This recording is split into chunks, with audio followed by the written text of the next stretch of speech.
লাইফস্টাইলগত কিছু কারণ আছে যেগুলোর কারণে কিন্তু পুরুষের বাচ্চা হয় না।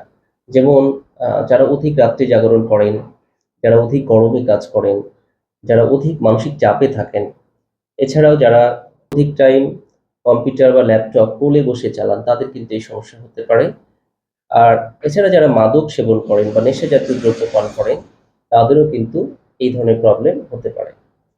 তো এখন আমরা আলোচনা করব যে এটার জন্য অর্থাৎ পুরুষ বন্ধ্যাত্ব প্রতিরোধের জন্য আমরা কি পদ্ধতি বা কি কাজ করব? প্রথমে আসলে আমরা বলেছি যে বীর্যের সমস্যা অর্থাৎ শুক্রাণুর সমস্যা থাকলে এবং লাইফস্টাইলের কিছু পরিবর্তন, লাইফস্টাইলের কিছু অনিয়মের কারণে কিন্তু এই সমস্যাটা বেশি দেখা দিচ্ছে। তো এই সমস্যা প্রতিরোধের জন্য আমরা যে কাজগুলো করব, প্রথমত শুক্রাণুর যে সমস্যাগুলো হয় তার বেশিরভাগই কারণ হচ্ছে যে আমাদের খাদ্যের সমস্যা।